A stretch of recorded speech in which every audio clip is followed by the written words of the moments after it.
지난주에 우리는 어둠에서 우리를 불러내어 빛으로 인도하여 주신 하나님의 아름다운 덕을 선포해야 한다는 베드로의 권면을 들었습니다. 우리를 불러내어 빛으로 인도해 주신 하나님의 덕이 아름답다고 생각이 된다면 입을 다물고 있어서는 안 된다라는 사실을 우리에게 권면해 주었습니다. 그리고 그렇게 하려면 하나님의 말씀을 읽고 묵상함으로 하나님께서 거하시기에 아름다운 집으로 세워져야 한다는 베드로의 권면도 들었습니다. 어둠 속에서 지내본 사람들은 빛으로 이끌어 주신 하나님의 은혜가 얼마나 큰지 알게 되겠지요. 아파 본 사람, 건강이 얼마나 소중한지 압니다. 걱정해 본 사람, 걱정 없이 사는 것이 얼마나 소중한지 알고 있습니다. 지난 한 주간 동안 저는 일부러 가는 곳마다 할 수 있으면 눈을 감고 있는 시간을 좀 가졌어요. 왜냐하면 아무것도 보이지 않는 그 세상을 상상해보고 싶었기 때문입니다. 어둠의 세상. 아무것도 보이지 않는데 무엇도 할 수 없어요. 무엇도 느낄 수 없습니다. 그 상황에서 눈을 떠서 내가 세상을 보고 있다는 것과 내가 무언가를 움직일 수 있다라는 이 사실이 얼마나 소중한지를 느껴보고 싶었기 때문입니다. 그렇게 경험을 통하여서 알고 나면 하나님의 은혜를 알지 못하는 사람들에게 그 은혜를 베푸신 하나님을 당연히 자랑하게 되겠지요. 사랑하는 성도 여러분, 우리를 어둠의 세상에서 불러내어 하나님의 세상으로 이끌어 주신 하나님의 은혜가 여러분들의 마음을 얼마나 움직여 놓고 있나요? 작은 돌멩이 하나를 우물에 던지면 작은 물결이 일어납니다. 그러나 큰 돌멩이 하나를 우물에 던지면 아마 일어나는 물결이 파도에 근접하게 될 것입니다. 하나님의 은혜, 우리를 어둠에서 불러내어 빛으로 인도해 주신, 죽음에서 인도하여 생명으로 이끌어내 주신 그 하나님의 은혜가 저와 여러분들에게 어떤 역할을 하고 있는지요. 작은 돌멩이 같이 느껴질 수도 있습니다. 그러나 큰 바위 같은 역할도 우리 안에 하게 될 것입니다. 저와 여러분들에게는 하나님의 은혜가 어떤 역할을 하는지요. 그 은혜가 하늘만큼 땅만큼 여러분들의 마음을 흥분하게 하는지 마음속 깊이 생각해 보시기를 기대합니다. 하나님의 백성으로 불러주신 것을 감사하며 그 하나님의 아름다운 덕을 적극적으로 사람들에게 선포하며 살아가고자 하는 우리를 위하여서 하나님께서는 귀하고 귀한 성경 말씀에 당신의 마음을 담아 주셨습니다. 오늘은 그 중에 베드로전서 2장 11절부터 12절까지 말씀에 담아 두신 하나님의 마음을 살펴보려고 합니다. 하나님의 마음 발견하게 될 때 그것을 우리 마음속에 오롯이 옮겨 담아 봅시다. 그래서 우리 마음이 점점 시간이 지날수록 하나님의 마음을 닮아가도록 힘쓰게 되기를 주님의 이름으로 축복합니다. 먼저 우리가 함께 읽은 말씀이 어떻게 구성이 되어 있는지 좀 살펴보지요. 11절은 도입 문단, 말하고자 하는 그 말을 시작하면서 도입 문단 역할을 합니다. 사랑하는 자들아, 거류민과 나그네 같은 너희에게 권면한다. 무엇을 위하여? 우리말 번역은 영혼을 거슬러 싸우는 육체의 정욕을 제어하라고 명령인 것처럼 그렇게 번역을 했지만 이 부사구라는 것을 어떻게 번역하는 데 따라서 조금씩 달라집니다. 뭐냐 하면 내가 너희에게 권면을 하는데 무엇을 권면하는 것은 12절에 나와요. 이것을 하라라는 구체적 명령이 12절 상반절에 나옵니다. 11절 하반절은 이것을 위하여 너희에게 권면한다. 동사를 수식하는 이것을 위하여 권면한다. 목적으로 이해하면 좋을 것 같습니다. 뭐냐 하면 영혼을 거슬러 싸우는 육체의 정욕을 제어하기 위하여서 권한다. 무엇을 권해요?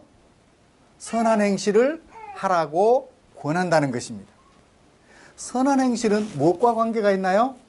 영혼을 거슬러 싸우는 육체의 정욕을 제어하는 것과 관련이 있지요. 그렇죠? 영혼을 거슬러 싸우는 육체의 정욕을 제어하려면 뭘 해야 되나요? 선한 행실을 해야 된다는 얘기입니다. 문장이 이제 잘 정리가 되나요? 그래서 11절은 도입 문단 역할을 하고 12절 상반절이 중심 문단 역할을 해요. 수신자들에게 권면하는 중심 내용을 12절 상반절이 담고 있고요. 12절 하반절은 왜 그 권면을 하는지 이유를 밝혀주고 있습니다. 이런 말씀을 가지고 베드로가 수신자들에게 권면하는 내용 11절과 12절 상반절을 먼저 살펴보겠습니다. 그리고 이어서 12절 하반절을 통해서 왜 이 권면을 했는지 그 이유를 살펴서 우리가 베드로의 권면을 마음에 새겨야 할 이유를 더 확실하게 다짐하고 마무리하도록 하겠습니다. 먼저 베드로는 자신이 지금 11절과 12절을 통해서 권면하고자 하는 그 내용의 대상을 누구로 소개하고 있나요? 대상을 어떻게 소개하고 있죠? 이 권면을 들어야 할 대상. 너희, 어떤 너희? 나그네와 행인 같은 너희에게 이 권면을 한다라고 얘기를 하고 있어요. 그냥 너희에게 권면한다라고 말하지 않고 앞에 수식어를 하나 넣어놨어요. 나그네와 행인 같은 너희에게.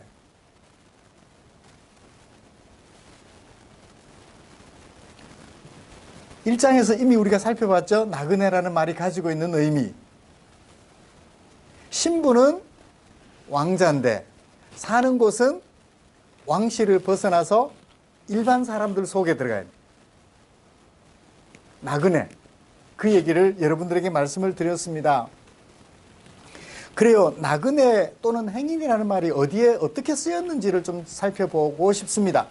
왜 나그네와 행인 같은 너희에게 라고 얘기를 했는지 이유를 알아보기 위해서는 그 말이 사용된 용례를 살펴봐야 되겠죠.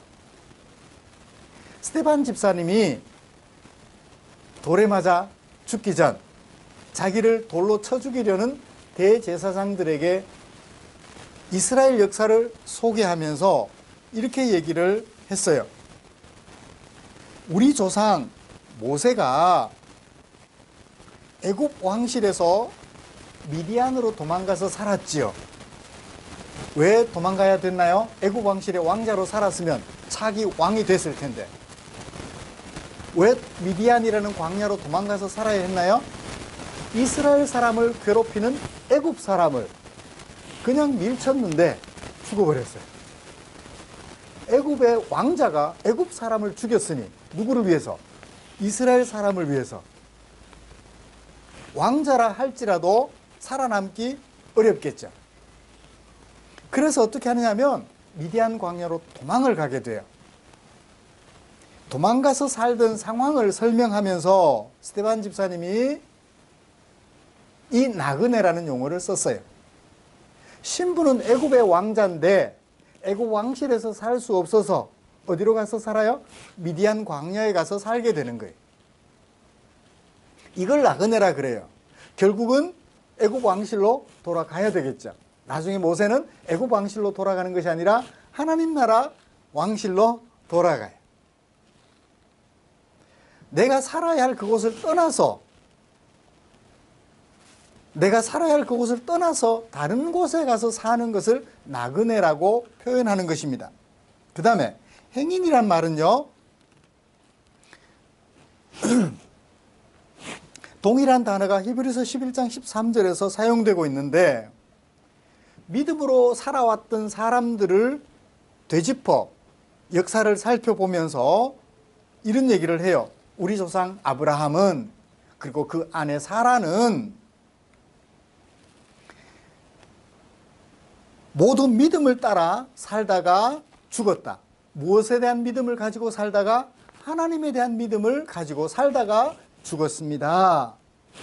그들은 하나님이 약속하신 것을 받지는 못했지만 그것을 멀리서 바라보고 반겼으며 또한 땅에서는 길손과 나그네 신세임을 고백하였습니다. 베드로전서 2장 11절에서 행인으로 번역한 것을 히브리서 11장 13절에서는 나그네로 번역을 해놨어요. 그래, 나그네나 행인이나 거의 같은 뜻을 가지고 있다고 보시면 되겠습니다. 무슨 얘기인가요? 하나님께서 주신 땅, 가나안 땅에 거하면서도, 가나안 땅에 거하여 살면서도 하나님께서 세우실 영원한 나라, 자기 육체로 낳을 아들 이삭이 아니라 하나님께서 보내주실 그 아들이 세우실 영원한 나라, 그 나라를 바라보며 반기며 살았다. 어디를? 하나님께서 약속으로 주신 가나안 땅에서의 삶을 그렇게 살았다는 거예요. 결국 바라보는 것은 이것이고, 바라보는 왕궁에서 나온 왕자가 돌아갈 곳, 왕실을 생각하며 이곳에서 살던 사람들처럼 아브라함이 하나님이 약속해 주신 본향, 그것을 바라보며 약속하신 땅에서 살았다라고 표현할 때 나그네와 행인이라고 말하는 것입니다. 진짜 살아갈 곳은 어디다? 하나님이 약속하신 다른 세상이 있다. 근데 그 세상에서의 삶을 오늘 이 땅에서 살아가고 있는 사람들, 그들을 가리켜 나그네요 행인이다 라고 말하고 있음을 보게 됩니다. 그러니까 베드로가 권면을 하는 거예요. 이 땅에서 살아갈 사람들이 아니라 이 땅에서 살다가 죽을 사람들 같으면 굳이 권면할 필요가 없어요. 이 땅에서 살아갈 영원한 약속으로 말미암은 나라에서 살아갈 그 삶을 살 것이기 때문에 비록 이 땅에서 살아가지만 이 땅에서의, 여기 약속된 땅에서의 삶을 여기서도 살아야 한다는 것을 말하기 위해서 권면을 하는 거예요. 비록 왕실에서 나와 있지만 왕자로서의 삶을 살라는 거예요. 그래서 권면을 하게 되는 것입니다. 권면하는 목적을 뭐라고 그랬나요? 영혼을 거슬러 싸우는 육체의 정욕을 제어하기 위하여 권면한다 그랬습니다. 자, 이 영원한 나라를 반기며 이것을 소망하며 살아가지만 삶의 현장은 어디예요? 여기에요. 여기 하나님이 지으신 여기 이 땅이에요. 그런데 이 땅에는 누구도 살아가요? 누구도 살아가요? 12절에 이방인 중에서라 그랬습니다. 이방인들이 함께 살아가요. 여기 이방인들이란 어떤 사람들일까요? 11절로 다시 돌아가서 영혼을 거슬러 싸우는 육체의 정욕의 노예가 된 사람들.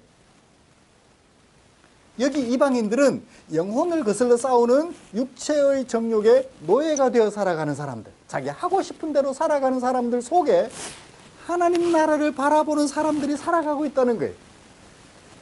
그러므로 우리는 어떻게 살아야 돼요? 육체의 정욕의 노예가 되어 살아가는 사람들처럼 살 것이 아니라 영혼을 거슬러 싸우는 육체의 정욕을 제어해야 되겠죠. 그렇다면 영혼이란 도대체 뭘까요?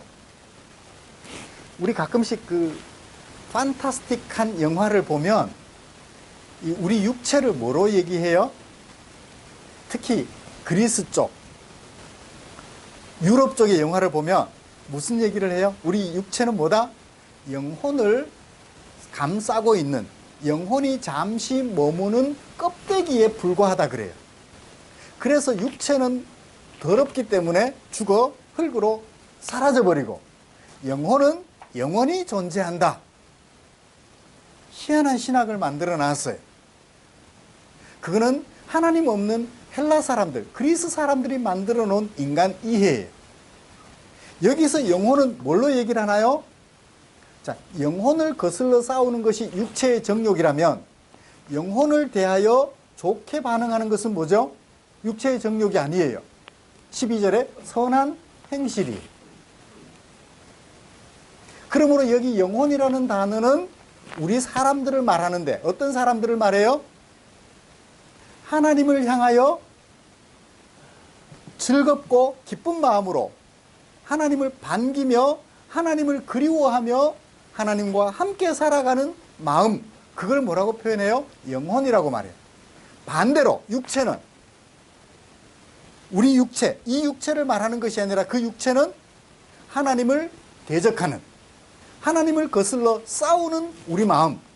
우리 안에 두 마음이 있어요. 하나님께로 가까이 나아가고자 하는 마음이 있고 하나님을 거슬러 싸우고자 하는 마음이 있어요. 하나님을 가까이 하고자 하는 마음을 뭐로 표현했나요?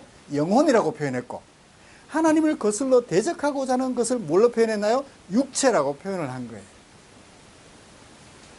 육체는 영혼을 감싸고 있는 껍데기가 아니라 우리 인격이 하나님을 바라보는 것도 있고 하나님을 대적하는 것도 있는데, 하나님을 대적할 때는 그냥 육체라는 단어를 썼고 하나님을 가까이 할 때는 영혼이라는 단어를 썼다는 거예요. 이해가 됐죠? 구분이 되죠? 그래요. 우리 안에는 두 마음이 동시에 있어요. 이방인들의 마음에는 어떤 마음뿐이에요? 육체의 정욕뿐이에요. 오직 자기가 하고 싶은 대로 살아요. 근데 우리 마음에는 하나님을 바라보는 마음도 있고 내 마음대로 하고 싶은 마음도 동시에 존재하고 있는 거예요. 우리는 하나님의 부르심을 받아 어둠에서 빛으로 이끌림을 받았기 때문에 이 땅에 살면서 두 마음을 동시에 가지고 있어요. 이들은 하나님의 이끌림을 받지 못했기 때문에 한 가지 마음, 육체의 정욕대로 살아가는 거예요.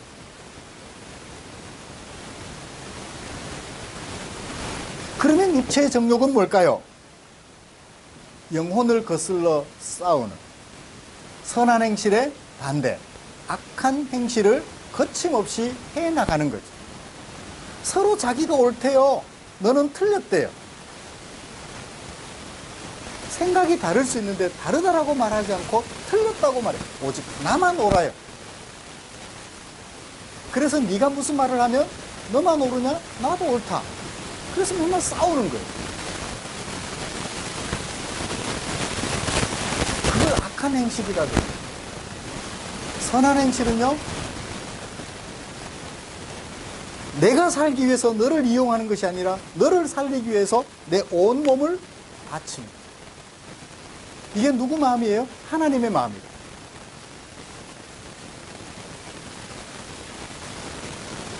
그래요. 육체의 정욕은 하나님을 대하여 하나님이 하지 말라는 것을 하고 싶어하는 마음, 이것을 가리켜 육체의 정욕이라고 표현하는 것입니다. 이러한 수신자들, 베드로가 이런 권면을 하는 이유는 이들에게 뭘 권면하나요? 12절, 너희는 이방인 중에서, 이런 이방인, 육체의 정욕대로 살아가는 이방인 중에서 행실을 선하게 가져라 라고 권면해요. 행실을 선하게라고 하는 것이 형용사인데요, 어떤 뜻이냐면 존경할 만한, 영어 성경은 그렇게 번역했어요. honorable, 명예로운. 우리말로는 존경할 만한 행실을 해라. 오늘날 기독교가 존경을 받고 있나요? 욕을 먹고 있나요? 욕을 먹고 있어요. 왜요? 존경받을 만한 행실을 못했기 때문에, 명예로울 만한 행동을 하지 못했기 때문에 욕을 먹고 있다고. 그러므로 우리가 고쳐야 할 행실이 무엇인지를 분명하게 짐작할 수 있습니다. 여러분, 베드로가 이런 권면을 할 때는 이 편지를 읽을 수신자들이 명예로운 행실을 하고 있나요? 못하고 있나요? 못하고 있죠. 만약에 존경받을 만한 행동을 잘 하고 있었다면 이런 권면이 필요가 없어요. 그죠? 혹시 잘하고 있는데 그 일을 더 잘했으면 좋겠다라는 뜻으로, 조금 미진하고 부족하니까 조금 더 잘했으면 좋겠다라는 뜻으로 썼을 수도 있겠죠. 못하고 있거나 미약하거나 그럴 때 이 권면이 필요한 거예요. 사랑하는 성도 여러분, 우리 자신을 돌아봅시다. 우리는 영혼을 거슬러 싸우는 육체의 정욕을 잘 제어하고 있나요? 그래서 선한 행실을 잘하고 있나요? 어느 정도예요? 점수로 매겨보죠. 통증을, 통증의학과에 가면 이제 대상포진 같은 통증을 얘기를 할 때 1부터 10까지라고 하면 이제 기준을 1은 얼마 정도 되고 10은 얼마 정도 된다. 그 중에 얼마 정도 되느냐? 뭐 5 정도 된다, 6 정도 된다 그렇게 평가하잖아요. 그래요. 영혼을 거슬러 싸우는 육체의 정욕을 제어하기 위하여 우리가 선한 행실을 하는데 그 선한 행실이 내 자신을 평가해 보기에 몇 점 정도 되는 것 같아요? 잘 모르겠죠. 남이 나를 평가해 줘야 돼요. 자, 곁에 있는 분들 한번 쳐다봅시다. 현주야, 엄마는 몇 점 정도 되는 것 같아?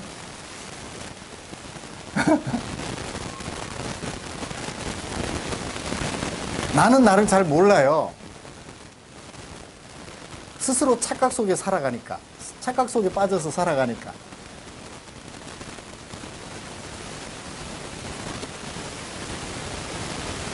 남편이라서 후한 점수를 안 줄 수도 없고, 아내라서 후한 점수를 안 줄 수도 없고,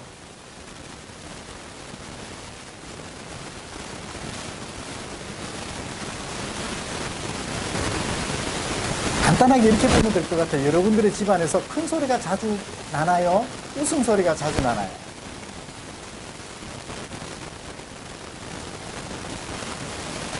웃을 일이 별로 없나요? 손자들이 오면 웃을 일이 많죠.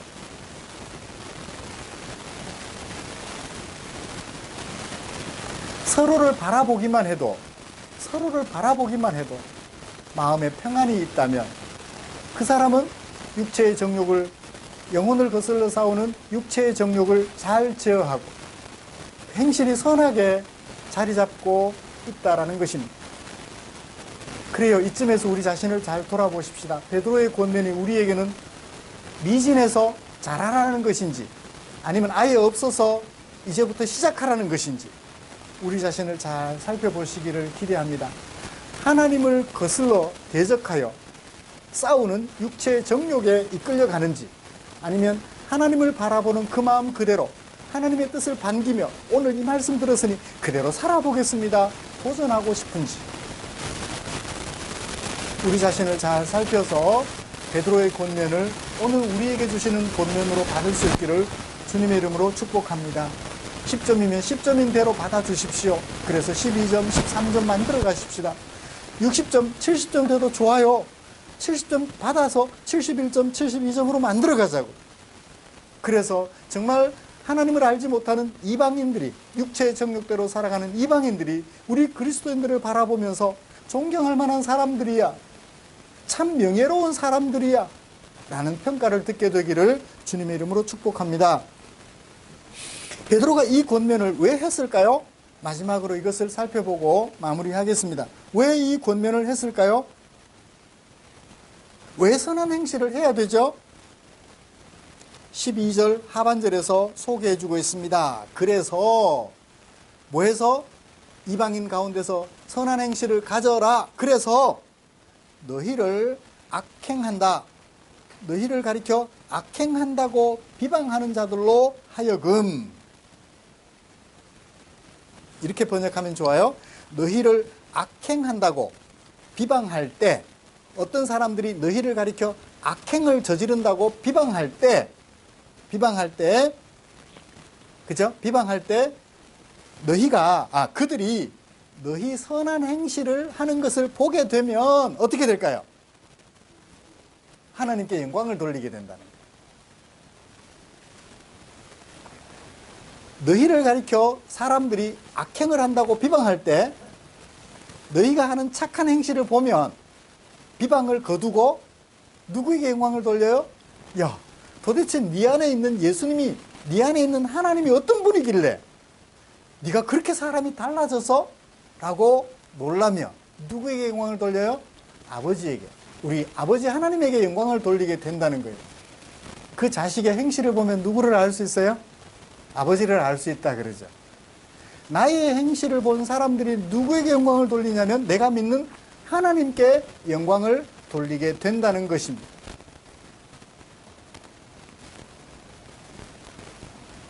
그 자식을 보면 그 부모를 안다고 말하는 것처럼 자식은 부모의 거울이라고 하죠. 우리의 행실을 본 이방인들이 우리를 어둠에서 불러내어 빛으로 이끌어 주신 하나님을 알게 되고 마침내 하나님께 영광을 돌리게 된다는 것입니다. 이것 때문에 베드로는 선한 행실을 가져라고 권면하고 또 권면했던 것입니다. 언제 영광을 돌려요? 우리말 성경은 오시는 날에라고 번역했는데 예수님이 나중에 오실 때 하나님께 영광을 돌리나요? 예수님은 지금도 우리와 함께 계시죠. 그러므로 여기 오시는 날이란 나중이 아니라 지금 우리 행실을 보는 그 순간순간마다 사람들은 깜짝깜짝 놀라게 돼요. 그래요. 우리 육체로 사는 날 동안 나의 행실은 하나님을 세상에 드러내는 통로가 되는 거예요. 내가 이 하나님 나라를 바라보고 있는 사람으로서 이 땅에서 하나님의 백성으로 살아내는 모습을, 그 모습을 보고 사람들이 우리가 바라보는 하나님께 영광을 돌리게 된다는 것입니다. 나중에 예수님께서 오시는 그날에 어떤 일이 일어날까요? 하나님, 쟤요, 우리하고 살 때요, 우리하고 똑같이 살았어요. 아니요, 우리하고 살기는 했는데요, 우리하고 달랐어요. 어떤 평가를 듣고 싶으세요? 하나님을 알지 못했던 사람들이 예수님께서 재림하시는 그날에 우리를 보고 말하기를, 예수님, 쟤요, 우리하고 똑같이 살았어요. 아니에요, 저 사람은요, 우리하고 달랐어요. 어떤 소리 듣고 싶으세요? 그래요, 우리 남은 세월 살아가는 동안 하나님께서 우리를 불러내어서 이방인들의 육체의 정욕대로 살아가는 이방인의 세계에서 불러내어 선한 행실만 가득한 하나님 나라로 이끌어 주셨음을 생각하며 그 은혜가 감사하여서 그 나라를 바라보는 사람답게 예수님처럼 너를 위하여 나의 생명까지도 내어주기를 주저하지 않는 100점짜리가 못 될지라도 좋아요. 10점, 20점 날마다 도전해가는 저와 여러분들 되시기를 주님의 이름으로 축복합니다. 기도하겠습니다. 고맙습니다, 주님. 우리에게 꿈을 심어주셨습니다.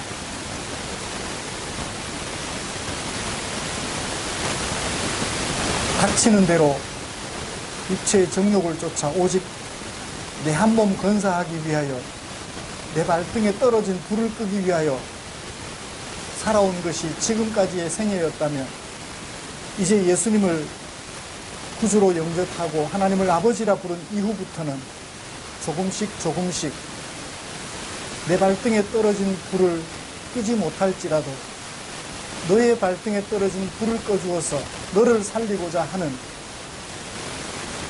하나님 나라 백성으로서의 모습을 갖춰가기를 원합니다.